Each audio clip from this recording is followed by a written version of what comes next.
Эми кыргыз армиян азыр оңолуп келатат. Чынына келгенде министр обороны Болотбек Асанкалиевич көп нерсени кылып атат. Азыр мынакей вертолеттор, самолеттор деле жок болчу. Азыр ошол техника боюнча көтөрүп атат. Обмундированияны карасаңар азыр кычырып атат. Чынына келгенде мурункуга караганда питаниясы да жакшы, бүт эле жакшы. Дагы кандай шарттар болсо мындан да жакшы болмок деп ойлойсуз? Армияны негизи караш керек, финансы жагынан. Акча каралжат бөлүнүш керек. Ошонун негизгисинен анан күчтүү болот да. Учурда азыр данный момент азыр коргоо министрибиз Бекболотов бактагы жакшы аракеттерин кылып атат. Жаңы техникалар келип атат. Мынакей өткөндө Баткен событияны көрдүңүздөр. Уже кыргыз армиясы аябай күчтөнүп калды да. Кудайга шүгүр, кыргыз эли өзүнүн духу жакшы да. Армияда күчтүү деп эсептейм. Жокерлер үчүн түзүлгөн шарттар кандай? Илгери Союз чачырагында биз ошондо служба алганбыз да. Ошого салыштырсак аябай жакшы. Аябай жакшы. Даже аябай бардык жагынан сонун болуп атат. Жатаканасы дагы, тамак ашы дагы, кийим кечеси дагы аябай жакшы. Азыр жалып жок болуш керек солдаттарда. Азыр негизи кыргыз армиясы өтө жакшы, өзүнүн күчүн көрсөтө алды десек болот. Өткөндөгү тажиктердин салгылашында мына карышта жылбайбыз деп өздөрүнүн позициясын көрсөтө алды. Ошол эле нерсеге кандай болуш керек? Негизи солдат жакшы болуш үчүн садиктен тарбиялаш керек да.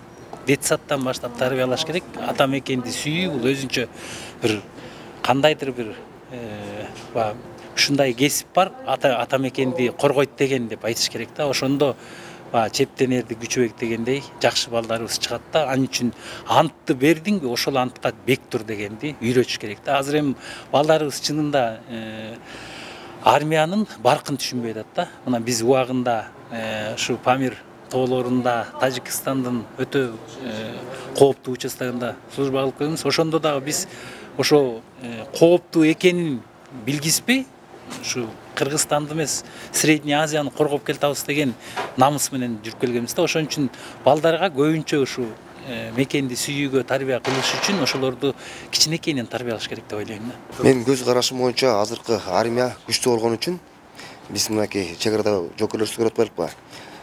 Тегеден тик туруп, ар бир укуктук талаасында өзүнүн талабын аткарышып атат да. Мен ал жигиттерге таазим берем. Ошондой эле куралдуу күчтөрүбүздүн күчү бар экенин билем. Дагы кандай шарттар түзүлсө мындан дагы мыкты болмок? Биздин ушу мына ардагерлер туруп атпайлыкпы? Ушундай патриотический воспитаниялардан берип, ушу мамлекеттик ушул жагына көңүл берип турса, ар бир жаш уул кыздарыбызга чейин мындай айтканда үлгү болуп эрчит деген максаттабыз. Азыр коомдо мисалы эч ким деле аскерге барып кызмат өтөгүсү келбей калды да, себеби баркын жоготту. Эмне үчүн баркын жоготту? Биз канткенде баркын көтөрөбүз? Быйыл мынакей 2 жылдан беричи ушул жагы аябай каралып, көтөрүлүп, биле баштагандан кийин калгандары мынакей ушундай ардагерлерин көрүп туруп, сыймыктанып, эрчитип деген ойдобуз. Алар TikToктон жана эмеден таасирленип атат да. Ошол Кудай берсе бар жагы жакшы болот. Канткенде ушул мындай таасир беребиз дейм да, баркын көтөргөнгөчү аскердин. Ал жагы боюнча мынакей бизде жанагындай сааттык атайын ушул ардагерлер дагы бир кошумча сабактарга кирип турсакчы, көптөгөн жаш балдарыбызга мындай үлгү, патриоттук сезимдерди ойгото турат. Мен мынтип айта кетейин дагы бир баса. Адамда жүрөк бирөө. Анын ичинде атаң, энең, айылың, элиң, мекениң. Мекен үчүн курман болгон бир жанга. Бул мекен үчүн сыйлык. Бул эр жүрөккө, эр жигитке.